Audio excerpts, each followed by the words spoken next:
Assalamu alaikum, ikrarlık izləyicilərə. Keçkindən xeyirlik olsun. Mən Adil Ərbur. İnstitutumuzun namına məmnunluğa səmimi salam yollayıram. Hər həftə institutumuzun müdiri, şundaqla Hacettepe Üniversitesi Edebiyat Fakültesi Tarix Bilimi Oxucusu Dosent Doktor Erkin Ekrem müəllim ötküzüb kelayotqan Xalqara vəziyyət və gün tərtib namlı proqramımızdakı yeni bölümü huzurunuzda buldu. Erkin müəllim, xoş gəldiniz. Hoş bulduk, rahmet. Xitayninki ən çox nüfuzluq gazetlərdən bolğan Şinhua agentligi 25 dekabr günü xəbər elan qılıb, Abdun rayonluq partiya komitetininki baş sekretari Qin Jianguo'nunki vəzifəsini ayrılğanlığını bildirdi. Lakin bu xəbərdə Qin Jianguo'nun nima üçün vəzifəsini ayrılğanlığı haqida aniq məlumat verilmedi yoki səbəbi tushuntirilmagan. Qin Jianguo'nun o'rniga Guangdong o'lkasininki Kompartiya partiya komitetininki baş sekretari Ma Shunguininki tayinlanganligi ko'rsatildi. Hemen ma'lum bo'lganda Qin Jianguo 2016 yil avgust oyidan itibaren Xitoy Kompartiyasi tarafidan tayinlangan baş sekretari bo'lib vazifa o'tab keldi. Bu jarayonda burungi Xitoyniki boshliqlari ig'ir bir shaklda yurgizib, xalqaroniki va bizniki alohida nafratimizni yoki noroziligimizni qo'zg'agan bo'ldi. Shundaqla Amerika boshliq g'arb ellari Qin Jianguo'ningki Sharq Turkistonda yurgizilayotgan insan hakları defterçe kılmışları, ya irqi qirg'inchilik, ya insoniyatga qarshi jinoyatlarningki bosh rol so'zini berishganligini bildirib, xalq olamga yoki dunyoga jakarlagan bo'ldi. Hatto Angliyadagi Uyg'ur sudi tarafidan shundoq deb ko'rsatildi. Albatta bu Qin Jianguo'ningki Sharq Turkiston keyingi mezgil Sharq Turkiston siyosatidagi Xitoyning siyosiy roli intayin cho'ng. Shunga biz bugungi programmamizda Xitoy hukumatining nima uchun Qin Jianguo'ning vazifasini ilib tashlaganligini yoki Qin Jianguo'ning nima uchun vazifasini ayrılganligini, Xitoyningki Sharq Turkiston siyosatida bundan keyin qandaqroq o'zgarish bo'lish ehtimoli borligini, o'zgarish bo'lsa qanday bo'lganligini, Mashurungni kelgandan keyin Sharq Turkiston siyosatida burunqidan farqli bir siyosat bo'lib bo'lmaydiganligini mulohaza qilib boramiz. Aldarkim ma'lum, sizcha Qin Jianguo vazifasidan ilib tashlandimi yoki ayrıldimi? Aslında vazife ilip taşıldı ya ki onu vakti tuşup ilibette degan gap emas deb o'ylayman. Bununki Sharq Turkistonda qildigan vazifasi asosan tugdi deb o'ylayman, ya'ni Xitoy markazi uchun. Çünkü Sharq Turkistonda bu yillardan beri, yani 5-6 yıldan beri Sharq Turkistonninki muqimligini qo'g'danganligini ve bu cidden çok töhfe koşkanlığını davet ediyordu. Şununla bunun bir vazife tüger, onun yerine başka birisine ekilişim. Bu xudu öz vaxtıda şu Wang Laquan'ın yerine Jiang Chungshan'ı eklendi. Ama o vaxtıda Jiang Chungshan olsun ya ki Wang Laquan olsun, bunlar siyaset şokundan. Ama bu Guangdong Parti Kongresi'ne, Ma Xinrui'ne ekilişi, bu biraz başkaçı oldu. Çünkü Ma Xinrui bir alem boşluk işlerininki mütehassindi. Ona Şinjan'a apırıp Parti Kongresi kılış, ondan da Guangdong'a apırıp Parti Kongresi kılış, bu bir mütehassini siyasi başkuruş vazifesiga tayin qilgandi. Ama bu elbette hayran qoldigan bir ahvol emas, çünkü bazı mutaxassislarimiz siyosiy ishlarni qila oladi, boshqara oladi. Bo'libmi Ma Xinrui'ninki mayli Xinjiang'dagi vaqti bo'lsin, mayli Guangdong'dagi vaqti bo'lsin, bu yerda hamda bu ikki hamda Xitoyning eng taraqqiy qilgan yerda. Bu yerdagi taraqqiyotni texnik bir yuksak halliga ilib berish uchun bir vazife algan bir şahsiydi.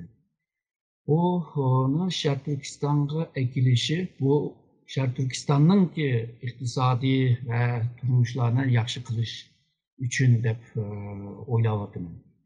Çünkü buldu 9. ayda merkezinin 3. Sharq Turkiston işleri, Xinjiang işleri yig'inida şu muqimlik qo'g'danyapti.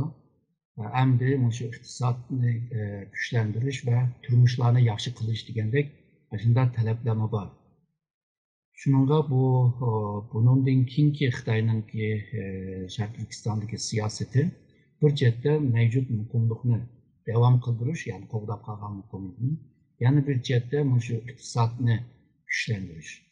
Çünkü nurg'un bu Amerika'nınki chiqargan qonunlardan tufayli, g'arbning bismidan tufayli Sharq Turkistondagi iqtisod ahvoli biroz nacharlashyotdi. Çünkü Sharq Turkistonda ishlab chiqargan mollarni g'arbliklar olmaymiz deb qilgandan keyin ba'zi shirkatlarni qildi bor dedimiz. Amerikaga kirishmi biroz qiyin Angliyada buni tadbirini ilyotdi. Shunga Sharq Turkistonda zavod qurib ishlab chiqarish qilish ishi biroz qiyinlashyotdi. Shunga bu Sharq Turkistonda ishlab chiqarsak, bo'lmaydi, boshqa yerda ishlab chiqarsak bo'larmiki deb Sharq Turkistonning shirkatlari hamda boshqa o'lkalarga ketish mumkin.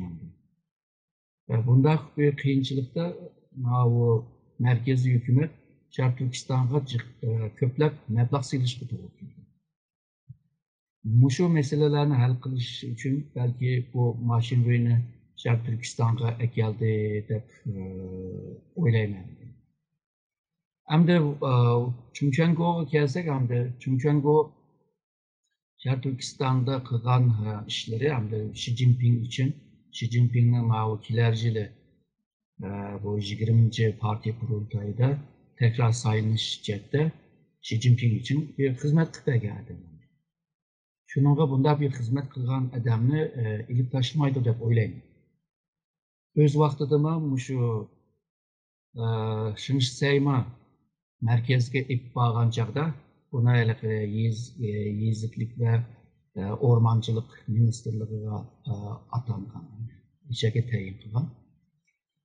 Chiang Kai-shekninki Shinseyni qo'g'dab qilishining sababi ki u vaqtida nurg'un bisimlar vardı, mecliste nurg'un teklifnoma sungan bu Shinseyni jazolandirish lazımdı.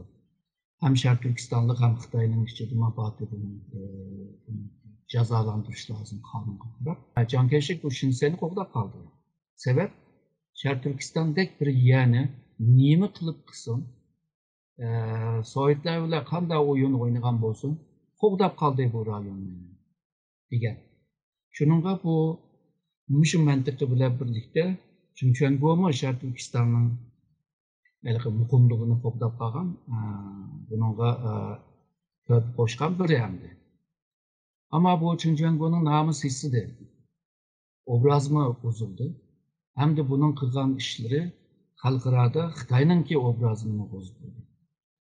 Buni hamda yuqori bir darajaga akilamdi, akamamdi. Misalga bu Politbüro deymiz bu hamda. Politbüro'ningki doimiy a'zolikka buni qo'yamdi, qo'ymamdi. Bununki ihtimali bor ama bence bununki ihtimali biraz töven. Çünkü o Politbüro'nun daimi a'zosi 7 kişi. Bunda asan 40 yıl bulmaydı. Şununla yakında bir gaplar çıkıyordu. Neçe günden evvel Xitoy merkezden şu yezlikçilik bir yığını açkan. O yığından çıkan bazı haberlerge qaraganda Chunchanggo'ni şu merkezi yezlikçilik mushu komiteninki muavin reislikka tayin qildi. Demek Chunchanggo Sharq Turkistondagi vazifasi tugdi, hamda buni markazga elib, bir yerga yerlashtirib, ona shu pensiya chiqqacha ashada boqmoqchi degan bir ma'nom chiqdi. Ama bundaq bir jihatga qarasak, misoliga bu yaqinqi bir 2 yilning ichida Xitoyningki ochliq xavfsizlik deydi bu. Ochliq xavfsizlikdami bir chatoq chiqdi. Ya'ni Xitoyningki yezlikchilik, dehqonchilik, dehqon va shu yeza degan bu 3 masala Xitoyningki burundan tortib kelgan cho'ng masala. Bu Chunchanggo'mi Sharq Turkistonning tuvanlariga tushib, bu dehqonchilik ishlariga biraz nemisimi bor endi, tajribasimi bor. Shunga buni u yerga olib turib endi Xitoyningki ochliq xavfsizligini oldini olish uchun balki Chunchanggo'ga bir ahamiyat bergan bir ma'nom chiqdi bu yerda. Shunga bu sirtda deyilayotgandek Sharq Turkistonning siyosati o'zgargan bo'ldi. Ya'ni chet el chet eldagi kuchlarning bismidan tüpeyli Sharq Turkistonda ki siyasetini yani zulüm siyaseti hazır bunu kırgınçılık siyaseti deymiz. Buna yumuşatuş ve obrazını tüzütüş bir siyasette düşünüyordu. Bence bunda icabi bir ahval emas deb o'ylayman. Siz yana demoqchi bo'lganingiz Xitoyninki Sharq Turkiston siyosati, ya'ni hozirgi bostirish, qirg'inchilik siyosati davomlashadi. Ya'ni faqat umumiy siyosat o'zgarmaydi, faqat bir taktik o'ynayapti demoqchimi? Bandung'dan kelgan bu mashinrini Sharq Turkistonga ekilib, Sharq Turkistondan buni 25 kishilik politbüro a'zosiga ilish. Chunki şu Vanlaçön'den itibaren bunda bir qoida o'tirib chiqdi. Yani Sharq Turkistonda partikom reisi bo'lgan kishi osonla politbüro a'zosi bo'la oladi. Oson deganim hamda Vanlaçön ashuna kirdi. Zhang Chungshan ashuna kirdi. Mao Chungquan ashuna kirdi. Ama başka ülkede partikom reisi olup, ülke reisi olup, o siyasi büro a'zosi buluş, o yollar biraz kıyınlandı. Şununla bu Maşinri degan bu kişini belki Xi Jinping yaxshi ko'rgan bo'lsa kerak. Buni belki nimaga politbüro a'zosiga ilib, kelgusida bunimi politbüro doimo a'zosiga ilish mumkin. U yerga ekilib, ondan keyin o Sharq Turkiston ishlariga qaraydigan eng yuqori seviyedeki bir siyasi kishi bo'lish tek bir statüge eriştiriş için de turvadı. Yani bu hazır Sharq Turkistonning meselesiga Xitoyningki bu siyasi kengayishninki beshida bo'lgan bu Wang Yang Sharq Turkiston meselesiga qarab o'tdi. Bu belki buni yeshi bir yer kelgandan keyin Xi Jinping belki buni shu siyasi politbyuroningki doimiy a'zolikdan chiqarib o'tishining ehtimoli bor. Chunki Wang Yang biraz Xi Jinping bilan o'xshamaydigan bir siyosatni ilib bormoqchi bo'lgan birisi.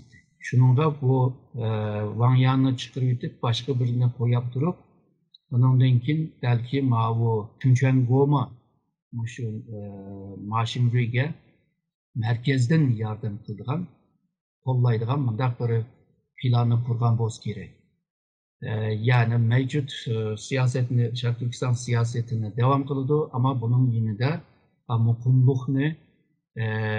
muqimlik tutush qo'llab qilish bilan birlikda iqtisodiy taraqqiyotni kuchlantirish. Bunday bir siyaset ko'rinadi. Ya'ni muqimlikni saqlash degan gap amaliyotda shu bizga nisbatan qirg'inchilik davomlashadi. Xitoyga nisbatan muqimlik siyosati davomlash degan gap-ku. Shu men shu Xitoy markazininki arzusini ve düşüncesini dağıtma tabii ki şu zulüm siyasetini devam kılıyordu yani bir mevzi.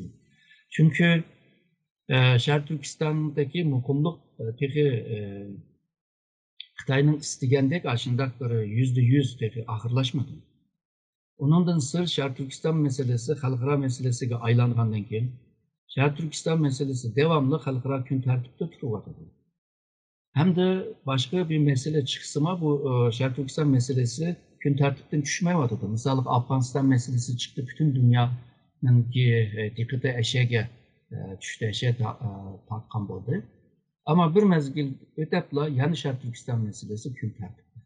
Şununla Sharq Turkiston meselesi Xitoyning ki yalğızla bir rayonning ki içki meselesi emas. Bu şundaqlı bir xalqaro bir mesele.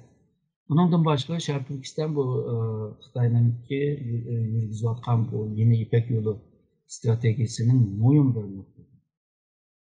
Shuningga Sharq Turkistonning muqimligi, Sharq Turkistonning taraqqiyoti Xitoyningki kelgusini belgilaydigan, kelgusini ta'sir yetkazadigan bir rayon bo'lg'achqa, Xitoy Sharq Turkistonning muqimligini, ya'ni ularningki tilida çokum yani Çin tutup her daim belki bunu yumuşatmaydı deymen. Kaçan yumuşaydı degende belki Sharq Turkiston'da ki bu isimlerden tüpeyli karşı çıkan ahvallar, chet eldeki bu teşkilatlarınki acizleşişi ve Şarkı Türkistan meselesi xalqaro kun tartibdan tushib qolgandan keyin belki biraz nefes aladi deb o'ylayman. Yana bir jihatda yaqinqi zamonda shu Şarkı Türkistanning ichida ba'zilari markazga doklad yozgan gap. Ya'ni shu hozirgi shu bisim siyosatdan yaratgan shu muqimlikdan foydalanib Şarkı Türkistanliklarningki islomiy tushanchisini va diniy kimlikni darhol yo'qotish ve şundaqla milliy kimlikni darhol yo'qotishninki payti shuni qilayli degan vaqtida merkez hukumat aldırmanlar deb besib turgan. Demakchi bo'lganim bu Sharq Turkistonning meselesi tehi merkezi Xitoyning merkez hukumati uchun tehi tugagan bir mesele emas. Bu sebepten bu Xitoy Sharq Turkistondagi bu zulm siyosatini bir mezgil yine devam kılıyor deb o'ylayman. Almada siz Chunchongondagi vazifasini ayrılışını Xitoyniki ishki nuqtasidan tushuntirib o'tdingiz, ya'ni vazifasini oxirlashtirdi deb. Peki tashqi jihatdan o'ylasak qanday bo'ladi? Masalan, xalqaro nuqtadan-chi. Ya'ni bir ko'zbo'yamchilik bir narsa bormi yo'qmi bu yerda? Bu belki bo'lishi mumkin. Hamda chunki Sharq Turkistonning ichidagi siyosat va Xitoyningki ichidagi siyosatni hammadan yaxshi bilib ketmaydi. Shuningga taraqqiyotninki yüzey qismini qaraydi. Yüzey qismini qaraydigan bo'lsak, bu Jallat, bu Chunchongo nurg'un xato ishlarni qildi. Merkez hukumat hamda buning qilgan xatolikni ko'rib, to'nib o'zining obrazini, xalqarodagi obrazini tuzdish, Sharq Turkiston ustidagi bu dunyodan kelgan bisimdan qutulish uchun bu Chunchongoni bir qurbon qilibdi degan bunda bir ko'rinish bor. Belki bunu mu talep kılıvatkandı. Ama Chunchongo eğerde merkezge ilinse, o politbüro azalıktan çıkırıp etmişse, demek ki bu yana Xitayını başkuruvatkan politbüro daima azası 25 politbüro azası bular Xitayını esas başkuruvatkan. Yani Xitayını esas başkuruvatkan bu grubun işçiye Chunchongo'na eğerde devam qo'g'dab qoldigan bo'lsa, Chunchongo o'rnini qo'g'dab qoldigan bo'lsa, haqiqiy ko'rinish, ya'ni Chunchongoni qurbon qilib, buniki vaziyatni tuzitish degan bu ko'rinish undan keyin yolg'on bir ko'rinish chiqdi. Chunki Chunchongoni jazolamaydi. Lanla Chuannimi jazolamadi.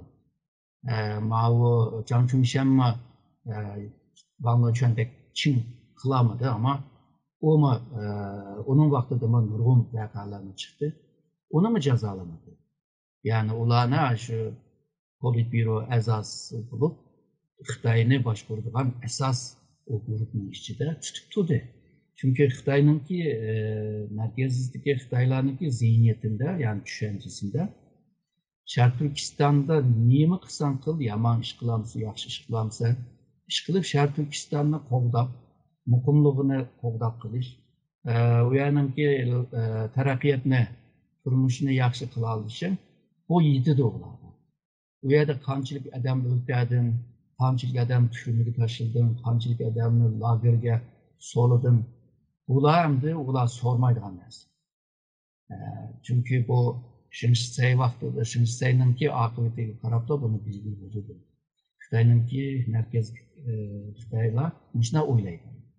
Sharq Turkiston xalqininki u tortayotgan zulmni bek ko'ngil bilib ketmaydi deb o'ylayman. Mana bu Xitoy kompartiyasi yoki Sharq Turkiston ishg'ol qilgandan buyon hozirgacha nurg'un Abdum rayonining deyli, Allan tili bo'yicha nurg'un Xitoy kompartiyaninki sekretarligiga tayinlandi. Bularniki asos jihatdan yunish jihatdan siyosiy jihat o'zgarmadi, ama albatta konkret jihatdan nurg'un ba'zi taraqqiyotlar bor. Mushlanaligi bizga zulm qilish nuqtasidan mushu Xitoy tayinlangan mushu kompartiya bosh sekretarining o'rtasida bizga qilgan zulm nuqtasidan qandaq siz alohida farq var deb o'ylamsiz yoki bular qanday muomala qilishimiz kerak? Aslında bu Şarkı Türkistan bir müstemleke rayon. Müstemleke rayon bo'lgandan keyin müstemlekeci zihniyet bilan, siyasi zihniyet bilan boshqurdi. Çünkü bu yana besib biladi. Besib olg'achqa bu yerdan bu bosqinchilarga qarshi mustaqilligini talab qilgan yoki boshqa uslub bilan Xitoyga qarshi chiqqan ahvollar doim bo'lyapti. Bu tabii yakınki yıllarda emas, mushu 130 necha yildan beri devam qilayotgan bir ahvol. Shuningga Xitoyninki ko'nglida bu rayon doim qo'ldan chiqib ketishiningki xatarligi bor. Bu sebepten bu yerga qattiq qo'lliq siyosatni ilib berish lozim. Bazen de belki taktik cihetten bir yumuşatkan bo'lsa, ama neticede yani ahirki maksatı bir yerine tutup duruş. Yani ularning deyişiyle muqimlikni qo'g'dab qilish. Hem de şu hazırki bu muqimlikni qo'g'dab qilish uchun ba'zi tayin qilgan odamlar qattiqroq bir uslubni ishlatadi. Ba'zilari biraz yumshoqroq ishlatadi. Ama Xitoyninki yumshoqroq ishlatishini her daim şunu bilmek lazım. Bu bir taktik. Xitoyda yumshoq bilan qattiqni yengish deydigan bir felsefesi var. Bu hem harbiylik ideyasında, hem siyasi ideyasında, hem de cemiyetini başkuruş ideyasında, uslubunda bu ideya var. O tarihten kelgen bir enine. Şununla yumuşasıla yaxşı buludu degan ma'no kelmaydi. Misaliga deyli, Yanzınşin yumuşak uslub işletken. Ve şu vaqtida Şarkı Türkistan'dan çıkan isyanlar pek jiq emasdi. Ama halkını tamamen şu bilimsiz halıga ekip koyup, nadan halıga ekip koyup, tamamen Xitoyga bağlangan bir rayonga aylandırdı. O onunki kişilik kabiliyetinde, özelliği, alaydılığı deydi. Jinshujin geldi. Jinshujin kelgan chaqda biraz qattiqroq ishlatdi. Ama Jinshujindan itibaren nurg'un isyonlar chiqdi. Shinsay keldi, o mu qattiq qo'lliq ishiltiman dedi ama kuchi yetmagachga Sovetlardan yardım istedi. Yani Sovetlarninki yardımı bilan ondan keyin Sovetlarninki mushu KGB uslubi, ondan keyin Politbyuro'ningki rejimsizlik siyasetini o'rgandi bu. Şununla Sovyet'ninki üslubuyla Şarkı Türkistan'la başvuruştu. Ama ahir kilit yani 2. Cumhuriyet'ne kuruldu. Kuruluştan evvel Şarkı Türkistan'da qattiq zulüm kuruldu.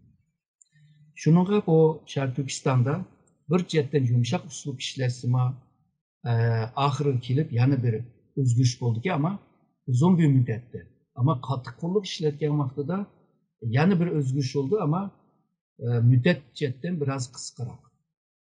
İşqilib men Xitoy munda deydi, men bir yumshoq, bir qattiq yoki bir qattiq bir yumshoq qilib, mushu rayonni qanday tutib tursam, shu hisob deydi. Bu cho'ng bir ansirash, chunki bu mustamlika bir rayon bo'lg'achqa. İkincisi bu rayon tarixdan beri sap chet kuchlar qo'l solgan bir rayon, Şarkı Türkistan. Ve tarixda Xitoy boshqa kuchlar bilan to'lima talashgan bir rayon bu. Yani burunki programlarını bilip tarih boyunca bunun misalları yamanca. Üçüncüsü Xitoyning ensiraydigini bu Şarkı Türkistan meselesi xalqaro meselesi bo'lgan. Şarkı Türkistan'daki bu zulüm xalqaroga pash bo'lyotidi ve hozir irqiy qirg'inchilik degan nuqtada ekib bo'ldi. Şu zulümün iniqlishi, tabiri hozir şu irqiy qirg'inchilik. Bu tamg'a yaman ig'ir bir tamg'a. Yani Xitoy hukumati chattig'im nima degan bilan Xitoy xalq chet elga chiqsa, sen shu irqiy qirg'inchilik qilgan shu hokimiyatning adimida Xitoy xalqiga isim berdi. Xitoy mushu xalqarodagi mushu taraqqiyotdan ansiraydi. Bütün bu ensirashdan tufayli Xitoy bu yana muqim tutishdan başka bir çaresi yok. Fakat muqim tutuş yalnızla qattiq qo'lliq siyosatiyle, taktiklerle yetmeydi. Xitoyninki tushunchasida mushu iqtisodni bir canlandırsak, güçlendirsek bir o halkı biraz bayashetke hayatga erişkendan keyin jidal chiqolmaydi deb o'ylaydi. Bu bir mantiqi. To'g'rimi, xatomi, o boshqa bir gap, talashsak bo'ldi. Ikkinchisi bu Sharq Turkistonninki gullanishi, jonlanishi O'rta Osiyo va Janubiy Osiyoni o'ziga tortadigan bir markazga aylantira oladi. Ya'ni jelib markazi qila oladi. Shuningla bu rayonni Sharq Turkistonga bog'lay oladi. Tarixdami bu o'yinlarni o'ynagan. Üçüncüsü bu İpek yolu stratejisinin quruqluq bu yolu texmi ravan bo'ladi. Texmi meselesiz bo'ladi, xavfsiz bo'ladi. Shuningga Sharq Turkistonning muqimligi bilan birlikda iqtisodini kuchlantirishga tirishyapti va bundan keyin shu iqtisod taraqqiyotga ahamiyat beradigan bo'ladi. Ma'lum bu Xitoy Komünist Partiyasi Sharq Turkiston ishg'ol qilib olgandan beri nurg'un Kompartiyaning nurg'un sekretari bizniki Sharq Turkiston siyosati, zulm siyosati nurg'un muhim rollarni o'ynadi desak bo'ladi. Ammo biz muhojiratdagi bir Uyg'ur bo'lishimizdan Chinchuangonni misol qilib turib, mushundaq bir partiyaning sekretariga qanday bir muomala qilishimiz kerak? Yoki uni qaysi xil darajada, qaysi xil salohiyatda muomala qilishimiz kerak? Bu Londondagi Uyg'ur sudda ikki qaror chiqdi. Birisi insoniyatga qarshi jinoyat, ki buni to'liq deb ketdik. Bu Ikkinchi Dunyo urushida urush jinoyatchilarni mushu mazmunda sudlagan. Ikkinchisi bu irqiy qirg'inchilik. Bu qaror aslida Chinchuango'ning boshqarayotgan Sharq Turkistonda bo'lyapti. Shuningga Chinchuangoni mushu insoniyatga qarshi jinoyat ishlangan eng cho'ng jallod deb buni o'ttirib chiqish lozim. Hamda bu irqiy qirg'inchilikni ilib borgan, garchi buyruqni yuqoridan olsima, bu ijroat qiluvchi. Buni sotlashga tirishish lozim. Buni ayblashga tirishmak lozim. Agarda kelgusida Xitoyda bir ojizlik bo'lib qoldi deyli, buni sotlaydigan bir imkonlar bo'ldi. Chinchuango'mi o'lmadi deyli ki kasal deydi. Onu hem de xalqaro sotlarda sotlaydigan bir imkonni hozirdan boshlab yaratish lozim. Agarda unda bir fursat bo'lmay qoldi, Chinchuango'mi o'lib qoldi deyli, bundaqda Chinchuango bilan birlikda bu ishni ilib borganlarni shu tizimlikqa ilish lozim. Buni ba'zi devletler Sharq Turkistonda yaşanayotgan meselelerge karşı özlerininki bazı siyasi iqtisod chetda bir cheklamalar bo'lyapti. Ama Uyg'urlar bu cheklashni texmi keng doiraga, texmi cho'nqurlashtirishga tirishish lozim deb o'ylayman. Yani chet elda bu imkonlar bo'lgandan keyin bu imkonlardan yaxshi foydalanishga majburman. Agar imkon bo'lmasa mayli. Şunun bu Chinchuango'ni shu xalqaroda bir jallod holiga statüga erishtirib başına qila olgan taqdirda, bundan keyin kelgan Xitoylar Chinchuango'dek bunda qattiq qo'lliq bir siyosatni ilib boramaydigan bir holiga ekilish lozim. Undaqda ondan keyin shu xalqimiz biraz zulmdan biraz qutulgan bo'ladi. Yani bizim siyasetten biraz qutulgan bo'ladi.